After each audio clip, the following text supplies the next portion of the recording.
Okay, so now we've got our wood. We can go and walk home without our shoes. Okay, so we got our wood. It's time to go home.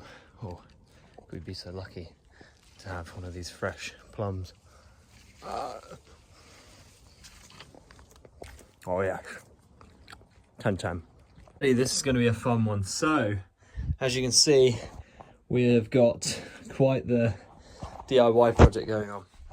So, as I said in my previous video, I want to create in here a kind of, like, this is nice to stand in at the moment, but I want to bridge all of this together and make a nice roof, like one a bit like the TARDIS. I want it really homely. I want it to all come together.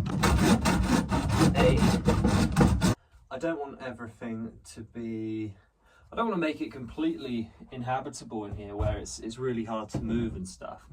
But what I do want is for it to all come together and basically be like you're living in kind of like a teepee. And I want it to feel that way as well. I want it to actually give kind of some sort of illusion that we've got a, you know, a kind of like a ceremonial tent almost. Yeah, why not?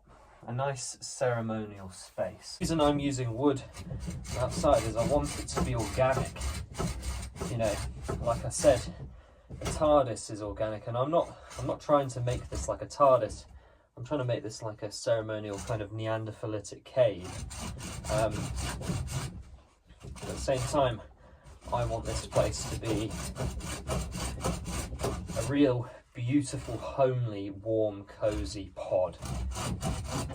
And what I'm doing is, in a way, I am reducing the space that I've got in here, but I'm totally okay with that because this is transitioning to something new.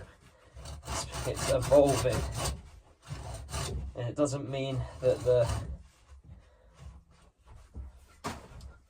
the actual space is no longer the space it used to be. It's simply, just like myself, it's growing into something brand new. Something that is going to be a nice place to play in. It's a nice space in which people can come together. But trying to actually link it together and organically feel that way is going to be a really fun process. I mean, even right now, this is already a fun process, just finding little places where things can actually kind of friction fit like that. So already we've got our first one in, and this will probably fall down during the night, but it doesn't matter. But already we can have, you know, the walls draped with this nice material. Get the windows out. I no longer need the windows. I'm not really after that anymore. I want this to be a space of which is warm. So from the fire, I just want the door, and then I want it like from here it becomes this very cozy little cave, and it becomes something which right now it's not, and that is going to be fantastic. Oh, I just had another idea of doing the overlayering structure as well, which could be quite cool. Yeah, the self-supporting structure I think would be an interesting idea.